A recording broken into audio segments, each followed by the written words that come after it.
America's Northwoods border region. Within this land of 10,000 lakes and miles of dense timber, a hideous creature is believed to lurk. The Northwoods is probably one of the last frontiers in America. There's still a lot of places in this area that hasn't been set foot by man. Monsters and mysteries exist here because it is remote. Up in the Northwoods, winters are long. In times of biting cold and isolation, a devouring monster is believed to come forth. It's terrorized native people for generations. Growing up, I was told, like, don't go outside, the Wendigo will get you.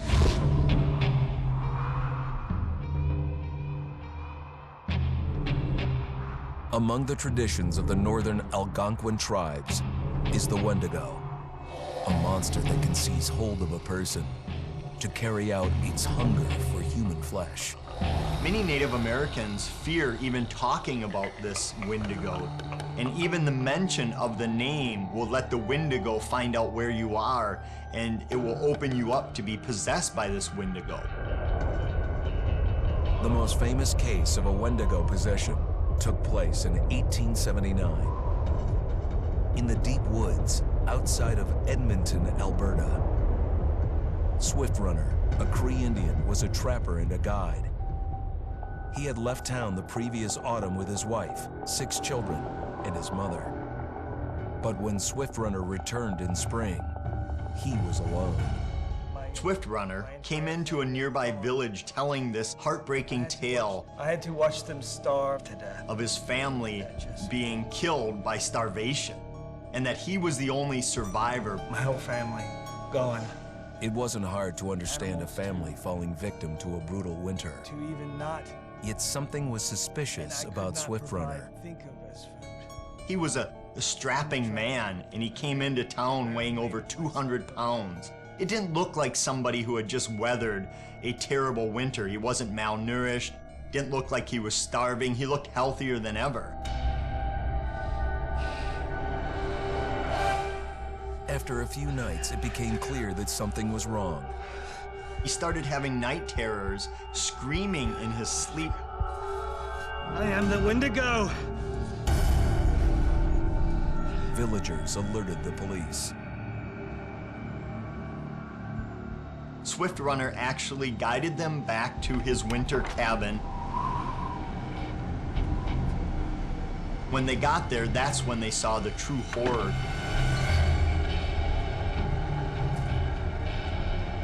Human skulls were scattered around, many bones, some of which had been snapped in half, and the marrow inside had been drained. They had never seen anything like it. Swift Runner had killed his entire family, shooting them, hitting them with an axe, strangling, and then eating most of their bodies.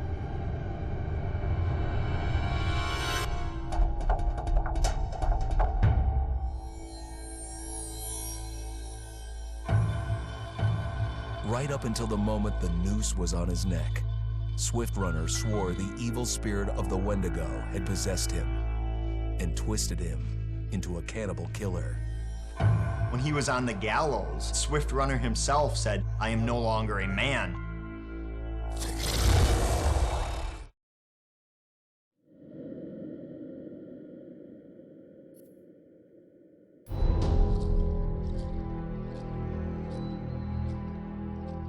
Just move over there. Go on, move. Let me say what I came to say. I'm here to tell you what you're up against being back on this mountain. You should never have returned. I don't know why you did after what happened last year. You mean with Hannah and Beth? Yeah, how could you know without being involved? I don't take kindly to you kids coming up here to my mountain. Your mountain. The mountain don't belong to me, it's true. But it don't belong to the Washingtons. This mountain belongs to the Wendigo. Hi, this is Lee Robinson, production designer at Supermassive Games. Understanding the ancient myths of the Wendigo was key for their development that helped the visual look. Through sketches and concepts, these elements were visualized, such as eyes being milky, almost dead, with loss of lips and eyelids due to frostbite, fangs growing and arms and legs getting longer, with skin hardening and thickening to look snarling and menacing, yet withered and lean. What the hell was that? Another fucking piece of... Fingers and toenails extending like claws, allowing them to climb effortlessly. We made them look gaunt and weathered, and having ragged remains of clothes they wore.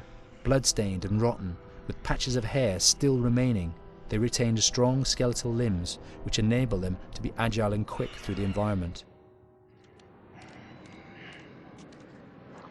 Where are you? My name is Jamie Gallipo, animation director at Supermassive.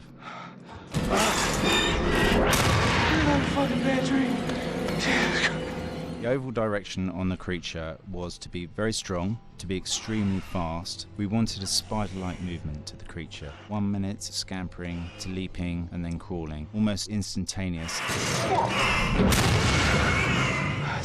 And finally, we wanted the creature to have this real, uncontrollable thirst for flesh.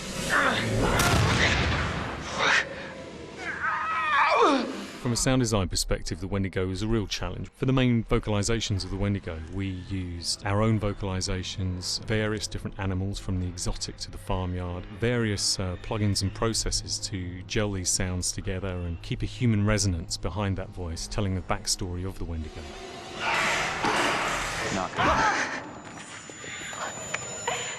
During the chase sequences, the anger of the Wendigo is felt by encircling breaths, screams and screeches that essentially chase you as you're being chased by the Wendigo.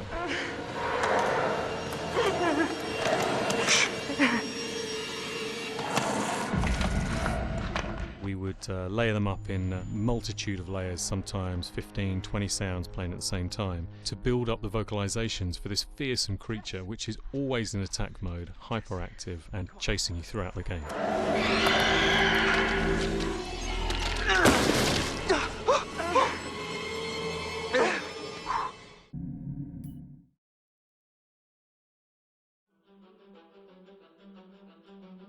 I am Hayden Panettiere, and we are here at the studio recording Until Dawn. My name is Rami Malek, and I played Josh. My name is Megan Martin. My name is Brett Dalton. My name is Antonella Lentini, and I played Hannah and Beth. My name is Jordan Fisher, and I play the character Matthew, Matt for short. I'm Nicole Bloom, and I play Emily in the game. My name is Noah Fleiss. I am Galadriel Steinman, and I play Ashley. So Until Dawn is the story of 8 teenagers who revisit this cabin in the woods about a year later after a really traumatic experience where I've lost 2 of my sisters, so coming to kind of get some closure in that respect. One of the things that Larry does really well is make these multi-layered characters, and I think for just the story in general, it follows the quintessential horror film plot lines, but the characters are so unique in themselves, and I think that's very cool. Oh, yeah, this was the right thing to do. What? You know, getting everyone together on the anniversary. I mean, Josh seemed really pumped about us all doing something, didn't he? Yeah, no, he definitely did. I haven't seen him so excited about something in forever. Good, good. Sam and I have a few things in common, such as being huge lovers of animals, and she's a huge animal lover. She's vegan. She is a pacifist. I'm not quite sure if I'm gonna go as far as saying that I'm a pacifist, but she's spunky and cool. I know that she, I think, is made fun of a little bit by the rest of them who think that her morals and her beliefs in that area are a little ridiculous and they don't agree with them, but she doesn't care. It doesn't stop her from being herself, and that's something that I hope I have in common with her. You know, he definitely can be depressed at some times and a bit of a loner, but he takes some solace in one of his sister's friends, Sam, played by Hayden Panettiere, and invites everybody back to the same house the next year to kind of find some closure. Jessica is she has a whole lot of personality. She is definitely the sort of mean girl character that, you know, at school she knows she's pretty, she knows that boys like her, and she's gonna use it to her advantage. He's got a big heart, and you can tell that that's very evident, especially how he treats his girlfriend, Emily, and you know, he's kind of a meathead, but in the best way possible. She really knows what she wants, and she manages to get that from whomever it is, whether it be Matt or Mike. You know, she's really driven, and I can definitely relate to that. My character is Chris, and he is what society might consider the nerd of the group, and he kind of embraces it.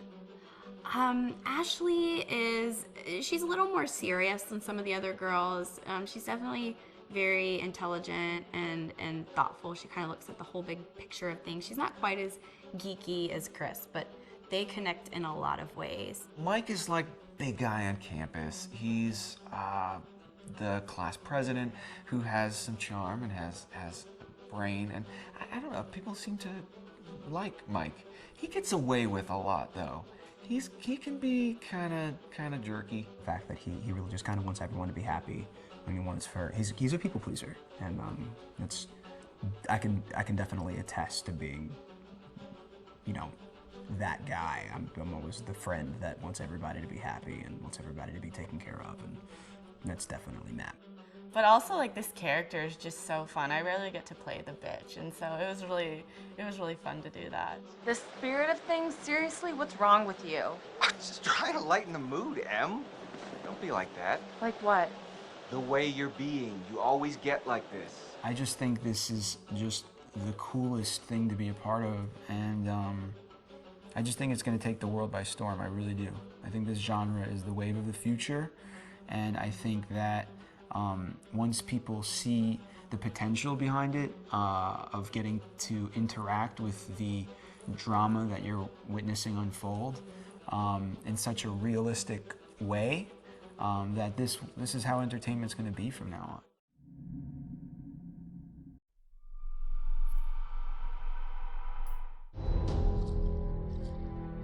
Hi, this is Lee Robinson, production designer on Until Dawn. The production design for Until Dawn started with the great teen horror script that sets the characters in a Canadian winter mountain lodge, being a contemporary setting with visual clues derived from classic films of that genre, such as Hitchcock's Psycho and Stanley Kubrick's Shining. The storyboards are vital to the production design, as it allows the designer to understand the scale of the environments to be made and the detail that would be seen to create the atmosphere of a horror. This took us into concepts that took these storyboards further, visualizing the world through the color palette, the lighting, tone, and the mood, and developing key locations such as the lodge, the cable car stations, the forests themselves, the wilderness. As you can see, the environments and atmospheres change quite a bit from warm and inviting to cold and threatening. The Millionaire's Mountain Lodge was a key example. It was designed to be made from nearby stone and timber, embedding it into the landscape, with a contrasting and contemporary interior needing to be opulent and extravagant. We created dark and claustrophobic corridors with ominous and large open spaces, almost cathedral-like in size, and with huge structures to silhouette and dwarf the characters within, providing a labyrinth to explore and wander. Each character was developed with a strong visual identity in mind, with contrasting colours, tones and silhouettes to identify them, each to have their own texture, pattern and shape, so that when they were lined up you could always identify them. The costume designs allowed a range of clothes that would suit them for the cold winter weather, but also have an element of style and individualism, so that the audience could look at them and relate, recognizing themselves within them. A lady would like to cuddle up with her man by a nice cozy fire bathed in atmospheric mood lighting. Right. It'll get plenty toasty once we're rubbing up against each other. Mike, Yeah. fire and mood lighting. Yes. Working with the lighting artists, we really brought the look and feel of the world together, and this required a thorough understanding of the visual language of teen horror. A key scene was where all the characters emerge out of the rear of the lodge chasing Hannah. A contrast is evident straight away from the exterior wilderness to the warmth of the lodge. The attention to character lighting here is through the bounce and rim lighting, accented colours and composition, creating characters that come from the dark into the light and back again with an emotional effect. Guys, there's someone outside. What the hell? Hannah! What's going on? Where's my sister going? It's fine. She just can't take a joke. It was just a prank, Han.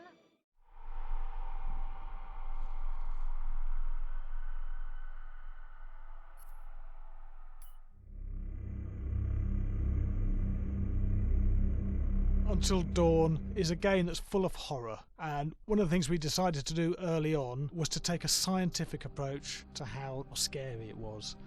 So we did experiments on people and we measured their responses to the game. We've created a test area. It's as close to a home setup as we can get it. We've recruited ordinary people to play the game and we've left them to play it on their own. You're turning the light off.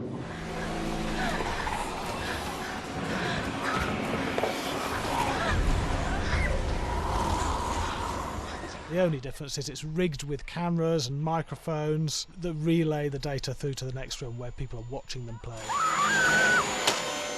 Bracelet here we use for biometric testing. It measures the player's emotional response. It's called a galvanic response sensor. It makes contact with the user's skin and it measures the electrical conductivity across their skin. It's the same principle as an old-fashioned lie detector. When you're stressed, you sweat a little, very sensitive, and picks up tiny changes if the player is feeling anxious or scared.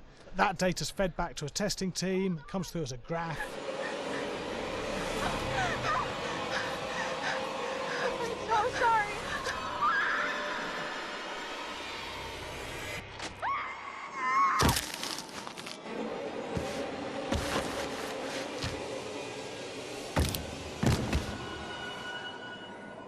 There's no point testing one or two people, you have to test a lot of people. Watch your step. When we have a scare that's consistently has a measurable emotional response, then we knew it was good. If it didn't have that, it goes back to the team for improvement. The data doesn't tell us what's wrong with the scare, it only tells us if it's working or not. Wait, okay, so you hear that too, right? Josh. Here we have a chapter relatively early in the game. Weirdly regular.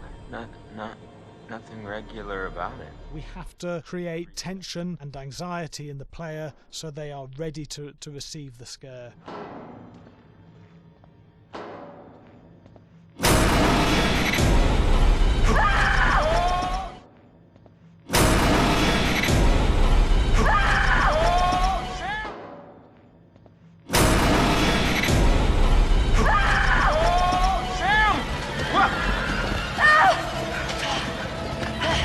Give the player time to recover, to cool down, to calm down, and then start building the tension again before we do the next scare. Hey. What? Hey. What the hell? Boom. You just got mugged.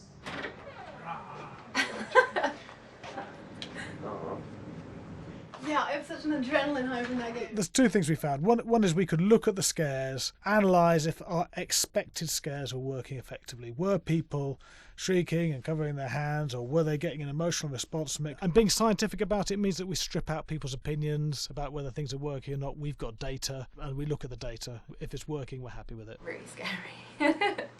Bit scared and wanting to get away. I actually be maybe a bit scared to play it on my own, but in a room with the lights on, yeah, with some other people as well, yeah, maybe. But because I'm a scaredy cat, I would play with someone in the room. And the lights on. It was one of the scariest games I've played in a long while.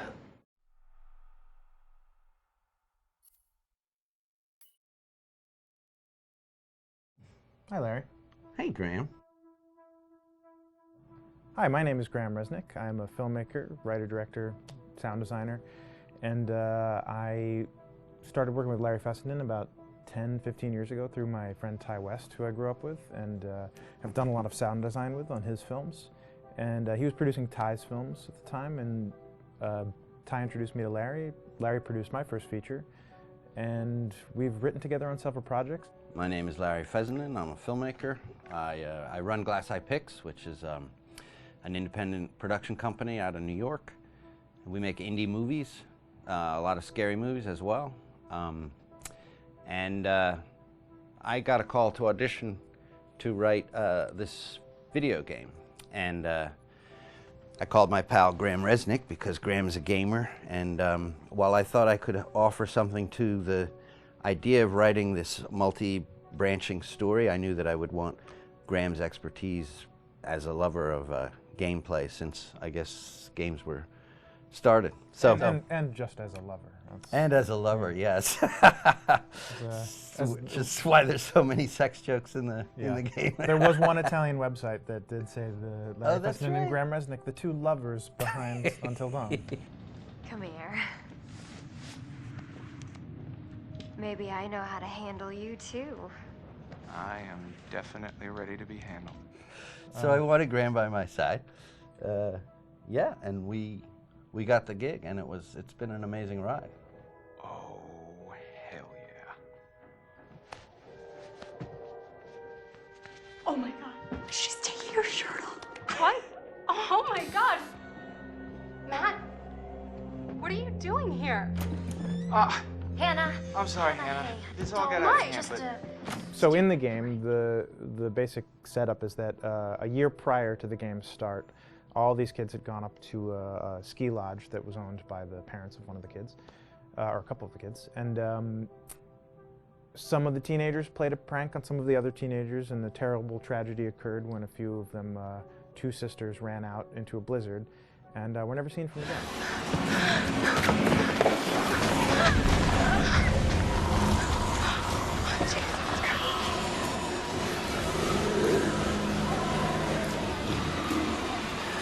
So now, a year later, this is kind of torn apart, this group of friends. They've gone through some trials and tribulations in the past year. The brother of the two girls has had a lot of psychological issues, and to kind of help him cope and help them all get over it, they all returned to the lodge a year later, back up on the mountain.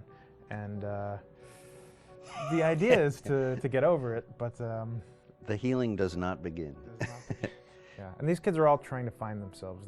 They've been through a trauma, but in general, they're just teenagers trying to figure out who they are. So they're all kind of falling into the patterns, the stereotypes, the characters they see on TV and in the movies. I think we were very interested in taking genre tropes and kind of making them sort of refresh them.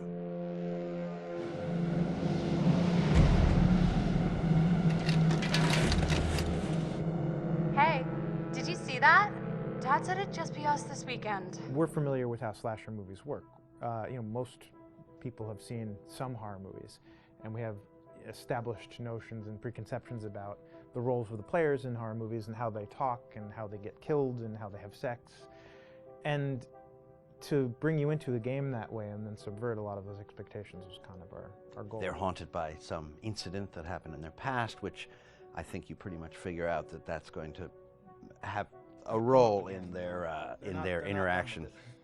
Yeah, so I think what was fun was we take some sort of stock characters and we try to give them some shape, but at least at the beginning they're recognizable in the way of groups of friends. There's, the jock and the bitchy girl and the rivalries between everyone. And oh my gosh, and really fun characters too. Like we just had so much fun living in the minds of these characters through writing the script. What do you think? Jesus! It was fun. I think we were looking to get that kind of banter that you see both in movies, but also that you absolutely have with friends, and sort of those inside jokes.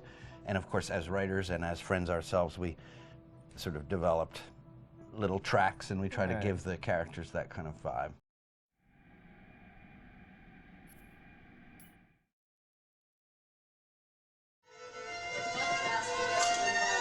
Yeah, fast and violent.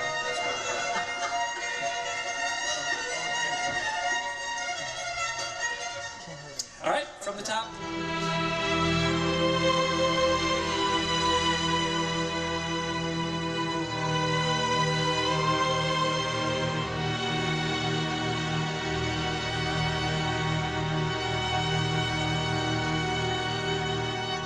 Jason Graves, and I'm the composer for Until Dawn.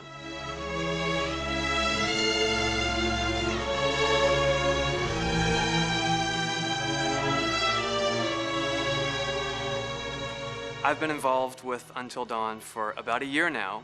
Originally, I was contacted by Barney Pratt, the audio director. I think that had something to do with my lineage of horror games, and hopefully not the fact that my last name is Graves, although a lot of people seem to associate my name with scary music.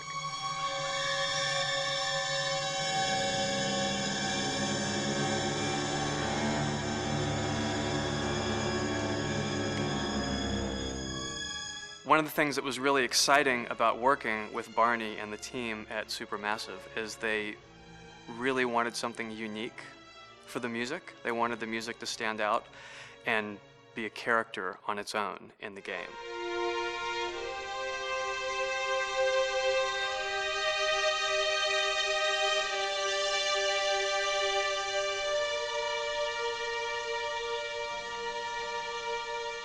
When I'm first starting on a new score, and it doesn't matter if it's film, television, or games, I always end up going to the main theme.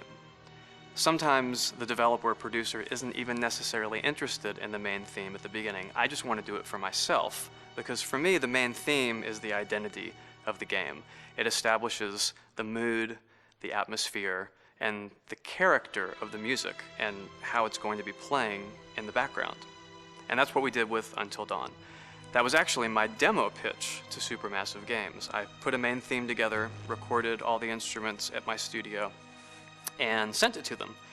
And they liked it. We actually ended up recording that exact theme, all the instruments and everything, live here at Ocean Way, probably 9 months ago. And that's what we've been using in all the demos for the game, and that's the final version of the theme that is the main theme that you'll hear on the menus and in some key pieces of gameplay.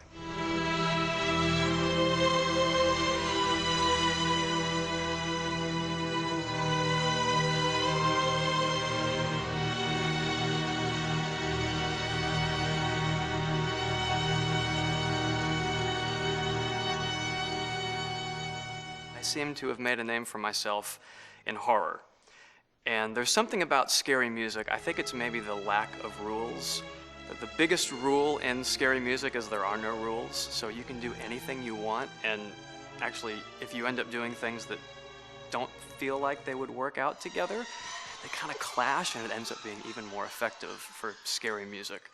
So that's what really drew me to Until Dawn, was the textures, plus writing thematic material that is interwoven with the scary textures. I haven't really done anything like that before. Usually it was just all tension all the time, and that's fun and it's great. But I'm actually at heart a very melodic composer. That's the kind of music I love listening to, and that's the kind of music I love writing. That's the kind of music I got to work on in Until Dawn. Very nice.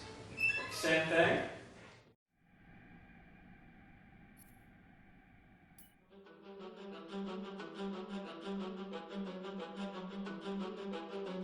My name is Will Biles, Executive Creative Director of Until Dawn. The first part of getting a believable facial performance in-game is to capture, topographically, the actor's range of emotional expressions as separate versions of the same head. Every tiny nuance gets digitized and merged, effectively creating a model that can recreate every facial movement that the actor makes. Once the topography has been recorded, the actor's performance itself can be captured by using a predetermined set of marker points, drawn precisely on the face, and a high-def helmet cam, wirelessly linked to capture devices. The camera is the small box where it looks like the microphone should be. Outro Sam. Mark. It records in high def the movement of the dots throughout the performance that will drive the expressions captured earlier. Unlike other systems, this form of capture is far less lossy because there are fewer interpretations between performance captured and performance rendered finally in-game. The audio is also recorded via two separate lavalier mics attached to the helmet. It takes a while for the actors to acclimatise to carrying around the recording devices and the helmet cams, but very soon the shoot becomes similar to any other effects shoot or a green screen shoot. The actors in these scenes are only recording facial animation, but use cursory body movements for pacing. Wait, and maybe we should all stick together and find everybody and make sure that we're all okay, so... 1-1, the year before the prank. Take 2, Mark. Other than the other actors, they have to use their imagination for everything and everywhere that they are supposed to be seeing and feeling. Idiot! So dumb! From a hot midday studio in Los Angeles to a freezing midnight mountain in British Columbia.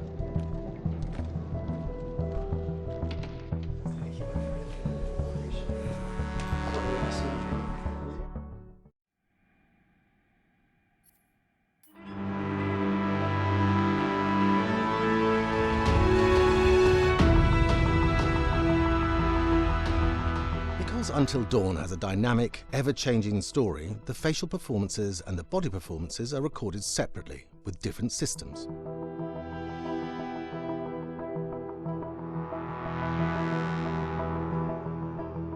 With the body capture, we use reflective bead suits and an infrared camera matrix system that drives the CG bone hierarchies in our character models.